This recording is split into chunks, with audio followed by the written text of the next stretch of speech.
आज हम इस वीडियो में class 10 science chapter number 3 metals and non metals से नेक्स्ट टॉपिक स्टार्ट करेंगे, exceptions in metals and non metals. Clear. हमने एक्टिविटी 3.1 टू 3.7 जो है वो स्टडी की and on the basis of activities हमने मेटल्स एंड नॉन मेटल्स की physical properties जो है वो स्टडी की। क्लियर। यहाँ पर हमने ऑब्जर्व किया कि मेटल्स एंड नॉन मेटल्स में कुछ एक्सेप्शंस भी होती हैं। क्लियर। जो भी हमने जनरल प्रॉपर्टीज बताई मेटल्स एंड नॉन मेटल्स की, उनमें कुछ एक्सेप्शंस भी हैं। तो आज हम इस वीडियो में वो एक्सेप्शंस जो है वो डिस्कस करेंगे। क्लियर। तो हम फर्स्ट एक्सेप्शन जो है वो स्टडी करते हैं। फर्स्ट एक्सेप्शन हमारे पास क्या है? All metals except mercury exist as solid at room temperature. ठीक है। हमने एक्टिविटी से क्या स्टडी किया था कि जो मेटल्स होते हैं वो मेटल्स क्या होते हैं? सॉलिड होते हैं। मेटल्स हार्ड होते हैं और मेटल की हार्डनेस जो है वो मेटल टू मेटल वेरी करती है। क्लियर। लेकिन हमने एक एक्सेप्शन भी देखी कि मर्करी जो है वो मेटल है, लेकिन मर्करी जो है वो लिक्विड होता है रूम टेम्परेचर के ऊपर। क्लियर। सो यहाँ पर क्या आ गई? एक्सेप्शन आ गई। ठीक है। The metals have high melting points but gallium and caesium have very low melting point. ठीक है। हमने क्या स्टडी किया था कि जो मेटल्स होते हैं उनका हाई मेल्टिंग पॉइंट होता है, लेकिन एक्सेप्शन एक क्या है कि जो गैलियम और सीजियम है इनका मेल्टिंग पॉइंट जो है वो लो होता है। Clear. Then these two metals will melt if we keep them on our palm. क्या बोला गया है कि यदि इन मेटल्स को सीजियम एंड गैलियम को यदि हम हथेली पे रख लें तब भी वो क्या हो जाएंगे? मेल्ट हो जाएंगे। क्लियर। इतना लो मेल्टिंग पॉइंट होता है सीजियम एंड गैलियम का। तो ये क्या आ गई यहाँ से? एक्सेप्शंस। ठीक है। एक्सेप्शन से क्या किए जाते हैं? क्वेश्चंस पूछे जाते हैं। क्लियर। नेक्स्ट एक्सेप्शन हम डिस्कस करते हैं। Iodine is non metal but it is lustrous. ठीक है। हमने क्या डिस्कस किया है कि जो मेटल्स होते हैं वो लस्ट्रस होते हैं। मेटल का सरफेस जो है वो शाइनी होता है और नॉन मेटल का सरफेस जो है वो शाइनी नहीं होता है। क्लियर। लेकिन हमने एक्सेप्शन क्या देखी नॉन मेटल में कि आयोडीन जो है वो नॉन मेटल है, लेकिन आयोडीन का सरफेस कैसा होता है? शाइनी होता है, लस्ट्रस होता है। क्लियर। देन हम बात करें नेक्स्ट एक्सेप्शन की। Carbon is non metal that can exist in different forms. ठीक है। कार्बन जो है वो नॉन मेटल है और ये डिफरेंट फॉर्म्स में एग्जिस्ट करता है। ठीक है। And each form is called an allotrope. और हर फॉर्म को क्या बोला जाता है? एलोट्रोप बोला जाता है। क्लियर।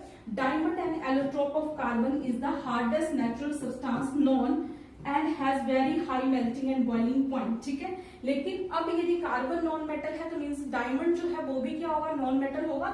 लेकिन डायमंड जो है वो एलोट्रोप है कार्बन को और ये बहुत हार्डेस्ट होता है। हमने डिस्कस किया था, हमने स्टडी किया था कि जो नॉन मेटल्स होते हैं वो हार्ड नहीं होते। लेकिन एक्सेप्शन क्या आई कि डायमंड जो है वो कार्बन का एलोट्रोप है, कार्बन की फॉर्म है। लेकिन क्या बोला? जो डायमंड है वो नेचर में पाए जाने वाला हार्डेस्ट सब्सटेंस है, उसका मेल्टिंग और बॉइलिंग पॉइंट भी क्या होता है? हाई होता है। Clear. So this is exception. Next हम बात करें graphite is another allotrope of carbon is a good conductor of electricity. और क्या बोला गया है कि जो ग्रेफाइट है, हमने एक्टिविटी 3.6 की हेल्प से स्टडी किया था कि जो मेटल्स होते हैं वो गुड कंडक्टर ऑफ इलेक्ट्रिसिटी होते हैं और जो नॉन मेटल्स होते हैं वो बैड कंडक्टर ऑफ इलेक्ट्रिसिटी होते हैं। मीन्स की जो मेटल्स हैं वो इलेक्ट्रिसिटी कंडक्ट करते हैं और जो नॉन मेटल्स हैं वो इलेक्ट्रिसिटी कंडक्ट नहीं करते हैं। क्लियर। लेकिन यहाँ पर क्या एक्सेप्शन आई कि ग्रेफाइट जो है वो नॉन मेटल है, वो कार्बन की एक फॉर्म है, कार्बन का एलोट्रोप है, लेकिन ग्रेफाइट जो है वो गुड कंडक्टर ऑफ इलेक्ट्रिसिटी है और वो एक नॉन मेटल है। Clear.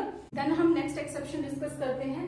Alkali metals lithium sodium potassium. ठीक है। बोले अल्कली मेटल्स कौन से अल्कली मेटल्स? जैसे लिथियम है, सोडियम है, पोटाशियम है, are so soft that they can be cut with knife, they have low density and low melting points। ठीक है। हमने क्या स्टडी किया है कि जो मेटल्स होते हैं वो हार्ड होते हैं और मेटल की हार्डनेस जो है वो मेटल टू मेटल वेरी करती है। क्लियर। सो यहाँ पर हम क्या देख रहे हैं कि जो मेटल्स हैं, जो लिथियम, पोटाशियम, सोडियम, ये भी मेटल्स हैं, इनको एल्कली मेटल्स बोला जाता है, लेकिन ये सॉफ्ट होते हैं, इनको हम नाइफ की हेल्प से भी कट कर सकते हैं और उनका मेल्टिंग पॉइंट भी क्या होता है? लो होता है। ठीक है। हमने क्या बोला था कि मेटल्स का मेल्टिंग पॉइंट जो है वो हाई होता है। Clear. So this is exception in case of metals. Clear. Elements can be more clearly classified as metals and non metals on the basis of their chemical properties. So यहाँ पर क्या बोला गया है? जो भी हमने मेटल्स एंड नॉन मेटल्स की प्रॉपर्टी डिस्कस की है वो हमने physical properties metals and non metals की डिस्कस की। यहाँ पर हमें क्या बोला गया कि यदि हमें मेटल्स एंड नॉन मेटल्स को क्लासिफाई करना है और क्लियरली क्लासिफाई करना है कि मेटल्स क्या होते हैं, नॉन मेटल्स क्या होते हैं, तो हम उनको on the basis of chemical properties जो है वो क्लासिफाई करेंगे। क्लियर। सो नेक्स्ट वीडियोस में हम मेटल्स एंड नॉन मेटल्स की केमिकल प्रॉपर्टीज जो है वो डिस्कस करेंगे। क्लियर। अभी तक हमने मेटल्स एंड नॉन मेटल्स की फिजिकल प्रॉपर्टीज की बात की थी। नेक्स्ट हम chemical properties metals and non metals की डिस्कस करेंगे and on the basis of chemical properties हम मेटल्स एंड नॉन मेटल्स को और अच्छे से क्लासिफाई कर सकते हैं। क्लियर। आई होप आपको ये वीडियो पसंद आई है। यदि आपको ये वीडियो पसंद आई है तो लाइक करिए, शेयर करिए, कमेंट करिए। क्लास 10 साइंस की फुल एग्जाम प्रिपरेशन के लिए according to Himachal Pradesh board channel को सब्सक्राइब करिए। Thank you. Take care. मिलते हैं नेक्स्ट वीडियो में।